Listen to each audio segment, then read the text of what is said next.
What's up, everybody? RJ back, and today I'm going to review Vengeance 2003 on DVD.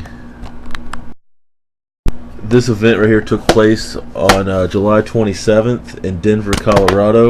This was the first pay-per-view ever that was SmackDown only. This is when they first started. See, it says right there, SmackDown Presents. This is back when they just started. The Raw has their own pay-per-views, and SmackDown, like every other month, a show would have pay-per-view. I personally didn't like that idea. I thought that it took away half of the stars. Like, you didn't have Triple H on these pay-per-views and stuff, and on Raws when you didn't have Taker, you didn't have Cena, you didn't have Brock Lesnar, you didn't have Kurt Angle. See, so it switches off, you know. So sometimes you get these stars, sometimes you get the other stars. Having said that, though, it would be a lot worse nowadays if they did that, because they'd have barely any stars on one show, you know. Raw would have way better shows than SmackDown, because SmackDown don't have as many stars nowadays. But back then it was better than it would be now. That's all I can say. First match tonight was Chris Benoit versus Eddie Guerrero for the U.S. Finals tournament. They had a tournament on SmackDown and stuff, you know, people going against each other and stuff, you know, like kind of like King of the Ring style, but for the title. It came down to Benoit and Eddie Guerrero. First match tonight. Very rarely I get to say the first match I really enjoyed, because a lot of times to me the first matches are always not usually that good. But this match was good. Eddie and Chris Benoit, awesome match right there. Definitely check that match out. Eddie lies and cheats and steals like he always does. Very funny, very entertaining. Great technical wrestling on Benoit's part. Just a great way to start off the show. The next match, Billy Gunn versus Jamie Noble, winner gets Tori. Not a good match really at all. Somewhat entertaining at parts, but not really that good of a match, so I really don't want to spend too much more time on that. After that, we got the APA Invitational.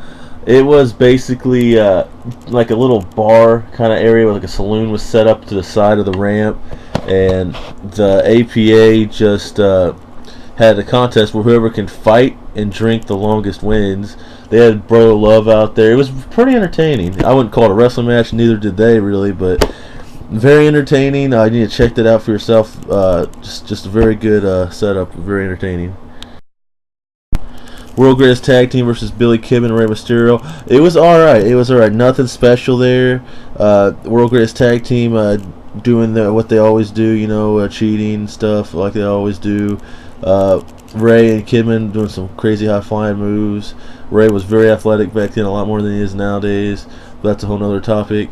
But it was pretty decent. It was nothing special, but it was. I'll just say it was just all right.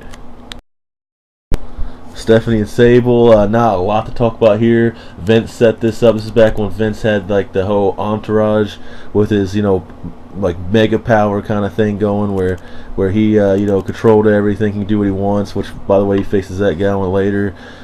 He gives some flowers, just a little gimmick, not a little gimmick. I'm sorry, a little setup to the match. They're backstage, and Sable is not there, but Stephanie's there, and Vince has flowers. And he's like, I got these flowers, and she's like, oh, thank you. And then he's like, oh, these aren't for you. And he pulls out these like crazy, like wee looking flowers and gives to her. Here's your flowers. Just a little setup to it. I thought that was entertaining, more entertaining than the match, but it was just okay. Nothing to really talk about. Undertaker and Cena, very cool to see that. Cena was crazy back then. I'm so used to looking at him now. Looking at him back then, he's came a long way. Or as Shawn Michaels would say, man to boy. As Shawn Michaels would always say back in the DX Cookout. Pretty good match. Taker coming out to my favorite theme that he ever had. Very cool. Taker's bike dies up there, which they don't really talk about. They're like, oh, he's walking, but anyone that wants to know the backstory is his bike actually died up on top of the ramp, for anyone that didn't know that. Great match. Taker obviously wins. Would love to see this match nowadays to see what would happen. Zach Gowen and Vince McMahon. It was interesting. I'll give it that. I won't call it a wrestling match. I'd say it's interesting.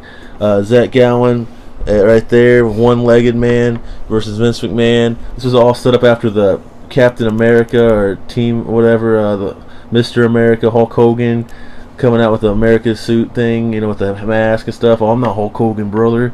That kind of thing going. It was entertaining. That's all I really can say. I don't really have a lot to say. Vince gets a huge gash in that match, a little mess up. He gets hit with the side of the head, the steel chair, hits the corner of the chair. He gets a huge gash in that, so check that out. It was pretty crazy. Lesnar versus Big Show versus Kurt Angle. What can I say about this match? This match I think would have been a lot better if Big Show wasn't involved. I think Angle versus Lesnar is always a 5-star match. They've always put on good matches together. Big Show kind of did ruin it, I think. I think the match would have had a lot better of ending and a lot better of just a full match if it was just one-on-one. But overall, it was still a very decent match. Not the best match of the night, though, in my opinion. I'd say the Undertaker Cena and the Eddie and Benoit, the first match tonight. Those two are the big matches. That match wasn't bad. I'm just saying, I still think the Taker and Cena and Batista, I'm sorry, not Batista, Benoit and Eddie matches were the best two of the night.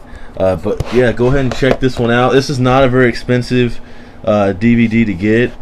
It's part of the 2003 collection. For any of you guys that don't know it, like you get all of them and you put them in order, and it spells out 2003. I think there's a picture inside the catalog came with it. Right here is you get them all. They spell out that. I have them all. But yeah, just check it out. If you like anything that I said on here, if you have any questions, let me know. But if it sounds interesting, yeah, check it out. I got it for like $20 back in the day, but I think you can get it for like $6 or something now on eBay or Amazon. So yeah, thanks a lot for watching this. Comment and subscribe if you haven't already. I really appreciate it, and just drop me a line if you have any questions. Thank you guys all for watching.